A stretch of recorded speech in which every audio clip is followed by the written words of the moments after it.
Hi guys, I'm Gasha. Welcome to the channel and to our coffee times together.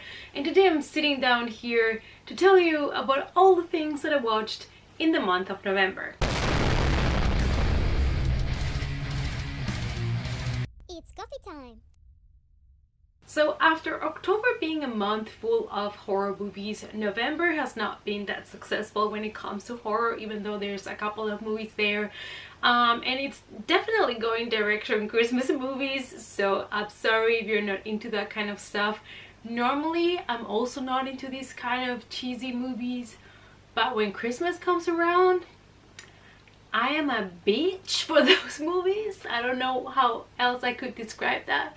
Those movies own me. But this month is not gonna be so bad. I think what I watched in the month of December is gonna be way worse when it comes to that. I don't know, I think it has to do with also my parents and Spanish television, because when a season comes around, television is flooded with Christmas movies in every channel, and my mom loves them, so we always binge watch a lot of them. So I guess that's kind of stuck with me. But it's fine, you know, it is a time to discover new movies. First of all, let's talk about Terminator Dark Fate. This is a 2019 movie. It is another one on the Terminator franchise, but for the first time in a long time. I think it's been 28 years. Linda Hamilton came back as Sarah Connor and shared the screen with Arnold Schwarzenegger that reprised his role as T-800. Now, I have a full review on the movie without spoilers. I'm gonna link it up there. But basically, I enjoyed the movie for what it was. I think it's more because of nostalgia and because of the characters of T-800 and Sarah Connor, not because the movie was fantastic. So the thing of the movie is they basically recycle the plot from the older Terminator movies, and it's all a bunch of action scenes and danger, danger, danger all the time, and you don't take it seriously anymore. And the character that we're supposed to be scared for her life, we're not really scared for her life.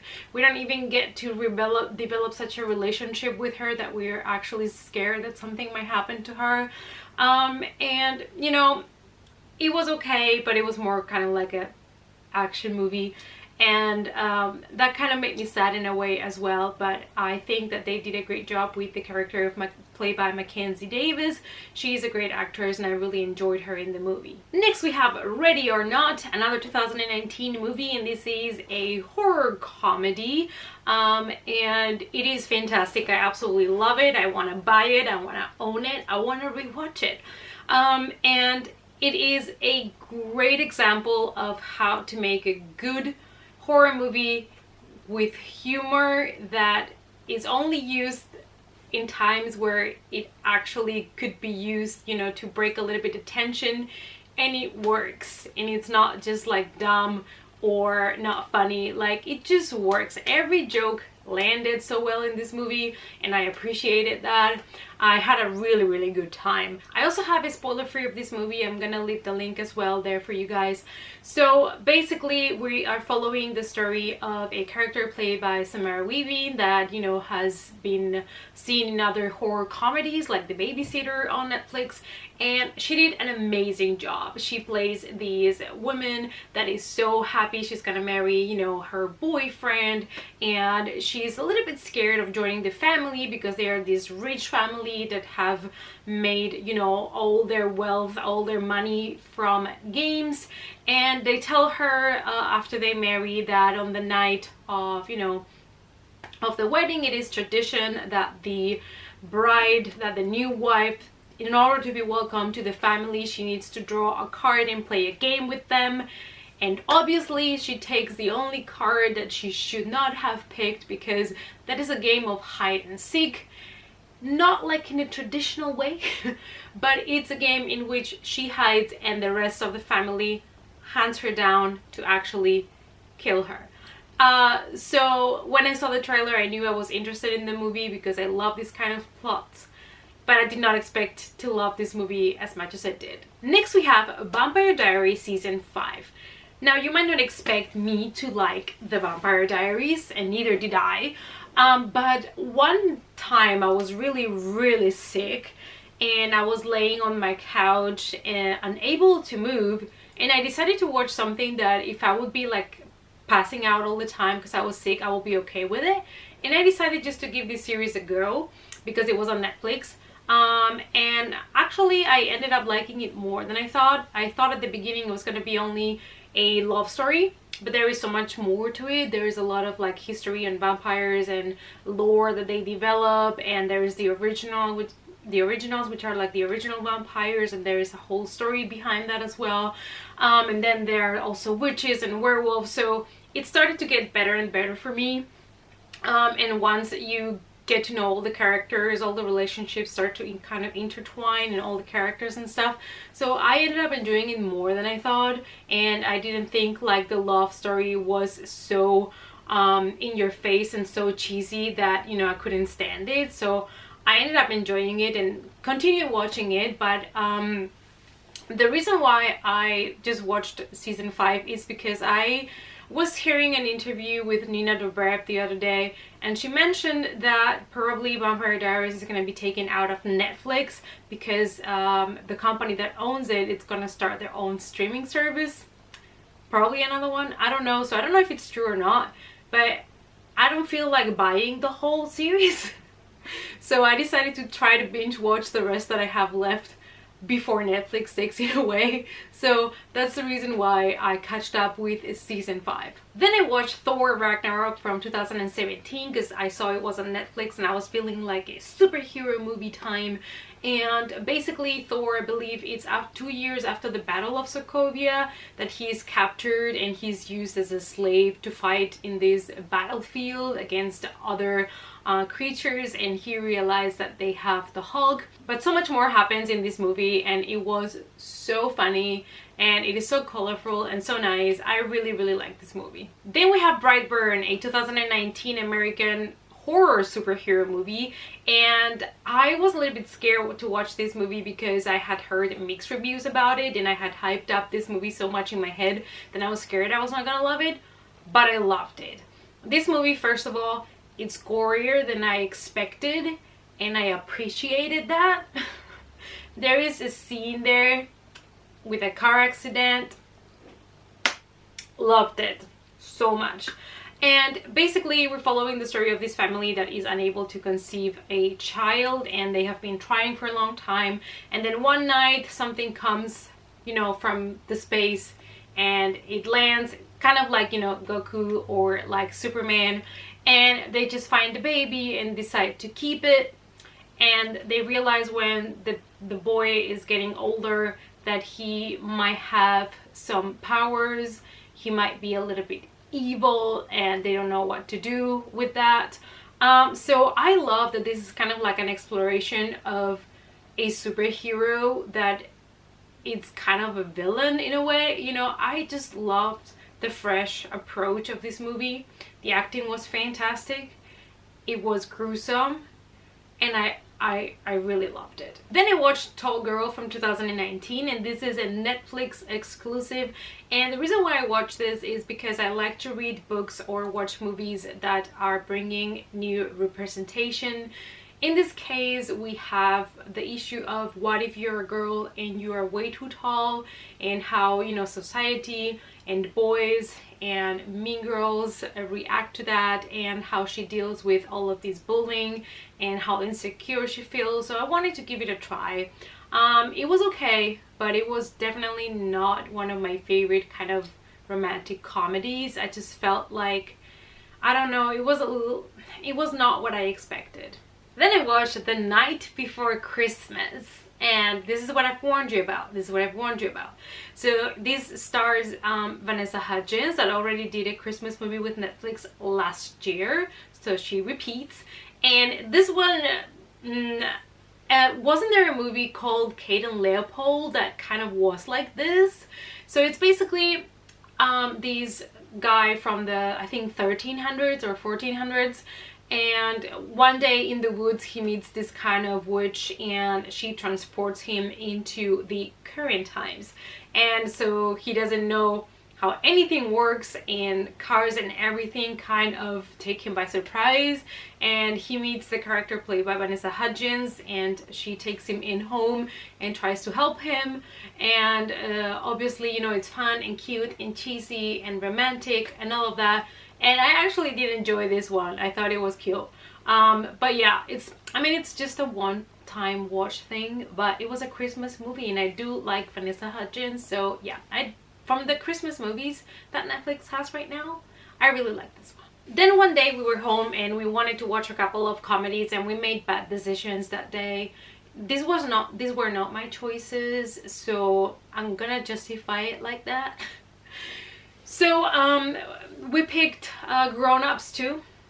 The first one was bad. The second one was insufferable. It's from 2013 and it is a sequel. This type of comedies just don't work for me. I don't know why I watch them sometimes, even if it's like, yeah, whatever, just put something. Nope, it's just not my type of humor. It was just ridiculous. Nope. But then we decided to fix that and watch a 90s comedy that I had no memory of, and that is The Nutty Professor from 1996. Like, of course I know of the movie and everything, and I probably have seen scenes or whatever, but I don't remember really watching this movie, paying attention to the movie. So I wanted to give it a try, and it was okay. Farts are always funny. But basically one of the things that was really interesting for that is that back in the day, on the 90s, it was a big deal to make somebody like Eddie Murphy this kind of fat suit. It was so well done, and he played in the movie a total of 7 different characters. Like, he played his whole family, himself when he was like obviously his regular size, so thin. And you know, for the time, it was a very good movie and a lot of people really enjoyed it. Will I ever rewatch it? Probably not. But you know, if you make me choose between Grown Ups and The Nutty Professor, The Nutty Professor wins 10 times. Because, you know, it has this kind of 90s comedy atmosphere, and Eddie Murphy did a great job. And the movie is just basically this professor that he is very overweight, obviously, and he wants to change that, but he tries everything, but he never succeeds. And one time he comes across this experiment and he decides to try it on himself, and he can downsize himself to this skinny version of him, but only for a certain period of time. So it's a nice comedy. Then I watched Killer Clowns from Outer Space from 1988. Honestly, this is great. I know a lot of people don't take this movie seriously because you don't really have to. And I know a lot of people might not like this movie. It is not the best movie you'll ever see, but it is just so much fun. What is not to love about clowns that come from outer space to Earth to feed on the humans? Fantastic. And the design of the clowns, pure art, love them. They're all so cool, they're so cute, and I really enjoy this movie. I really like it. I would recommend it 10 out of 10, and I would rewatch it again. Then we have Dr. Sleep, and this is a 2019 movie.